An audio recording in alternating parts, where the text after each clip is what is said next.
भक्तों, धार्मिक मान्यताओं के अनुसार भगवान विष्णु ने धरती पर धर्म की रक्षा और पापियों का नाश करने के लिए कई अवतार धारण किए हैं। श्री हरि विष्णु ने कभी राम बनकर रावण का संहार तो कभी मोहिनी बनकर पापियों का विनाश किया है। भगवान विष्णु के उन्हीं अवतारों में से एक है श्री कृष्ण अवतार, जिसके के बारे में आज हम आपको बताने जा रहे हैं। जब धरती पर कंस नामक दुराचारी का अत्याचार बढ़ने लगा तो श्री हरि विष्णु धर्म की रक्षा के लिए कृष्ण बनकर आए। भगवान श्री कृष्ण ने माँ देवकी की कोख से जन्म लिया और माँ यशोदा के लाड़ दुलार में बड़े हुए। हम सभी को पता है कि कृष्ण का जन्म कैसे हुआ, लेकिन क्या आप जानते हैं कि भगवान कृष्ण की मृत्यु कैसे हुई थी? महाभारत के युद्ध के बाद जब दुर्योधन का अंत हो गया तो उसकी माता गांधारी बहुत दुखी हो गई थी। वह अपने बेटे के शव पर शोक व्यक्त करने के लिए रणभूमि में गई थी। भगवान कृष्ण और पांडव भी उसके साथ गए थे। गांधारी अपने बेटों की मृत्यु से इतनी दुखी हुई कि उसने भगवान कृष्ण को 36 वर्षों के बाद मृत्यु का शाप दे दिया।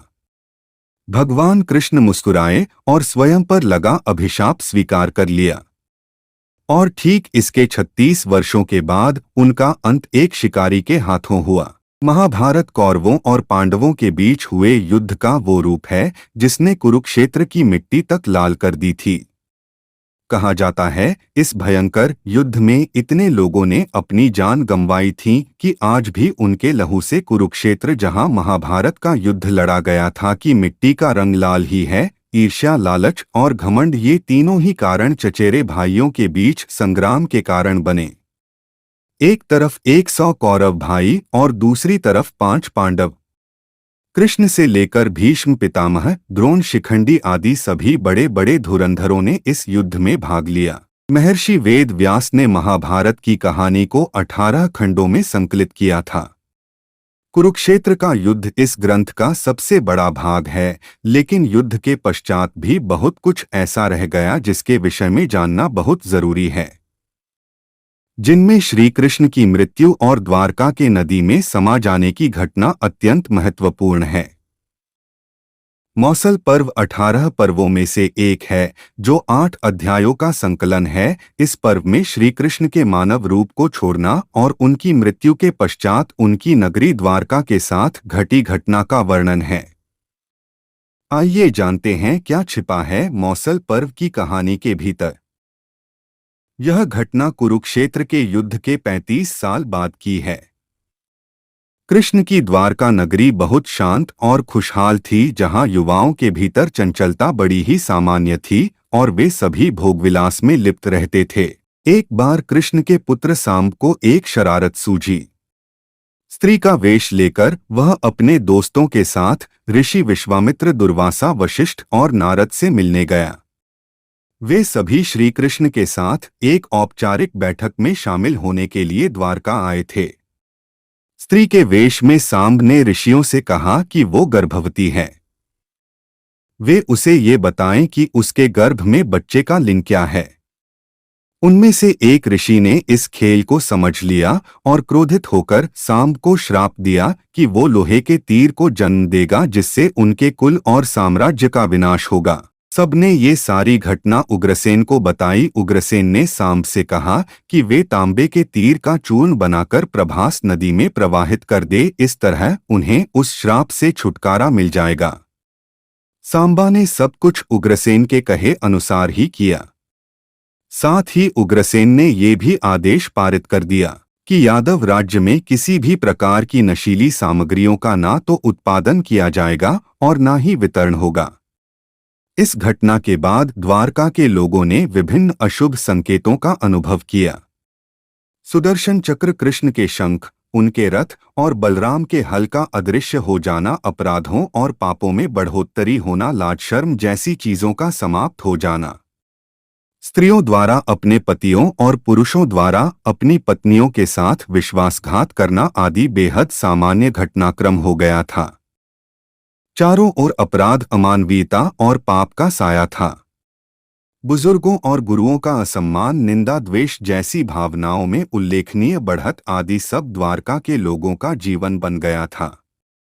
ये सब देखकर भगवान कृष्ण परेशान हो गए और उन्होंने अपनी प्रजा से प्रभास नदी के तट पर जाकर तीर्थ यात्रा कर अपने पापों से मुक्ति पाने को कहा।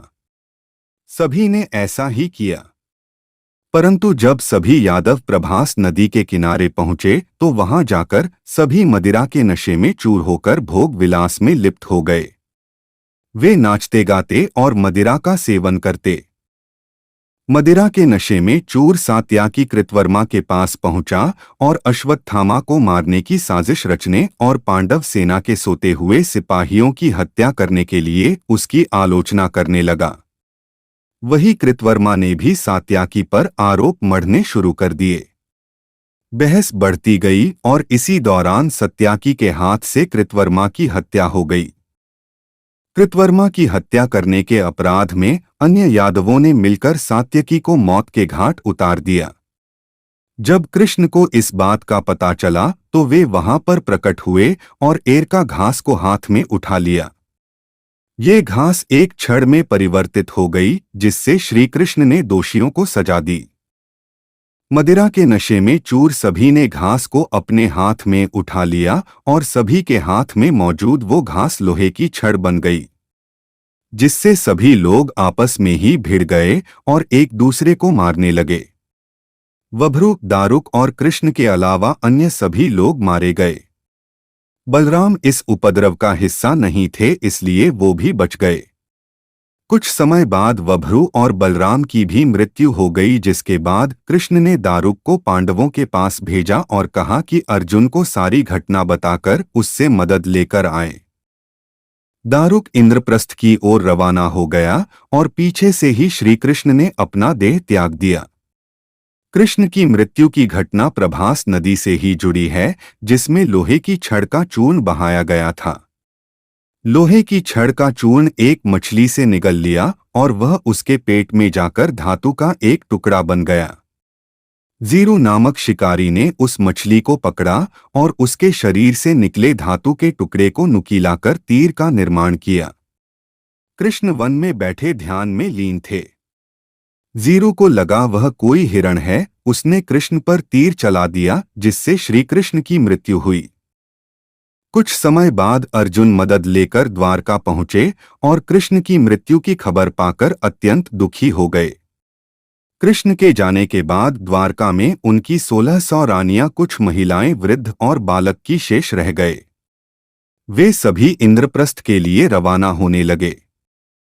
परंतु जैसे ही लोग द्वारका छोड़ने के लिए तैयार हुए, जल का स्तर बढ़ने लगा। म्लेच्छ और डाकुओं ने द्वारका पर आक्रमण कर दिया और जब अर्जुन उनकी सहायता करने के लिए अस्त्र चलाने लगे तो वे सभी मंत्र भूल गए। द्वारका नगरी पानी के भीतर समा गई। अर्जुन श्री कृष्ण की कुछ रानियों और शेष प्रजा को लेकर इंद्रप्रस्थ आ गए और वापस आकर सारी घटना युधिष्ठिर को बताई। भगवान कृष्ण का पूरा यादव वंश धीरे धीरे समाप्त हो गया और द्वारिका समुद्र में डूब गई, जहां वह अभी भी हैं। तो मित्र, हमारा वीडियो कैसा लगा? अच्छा लगा हो तो कमेंट करके जरूर बताएं और नए हो तो चैनल को सब्सक्राइब कर ले।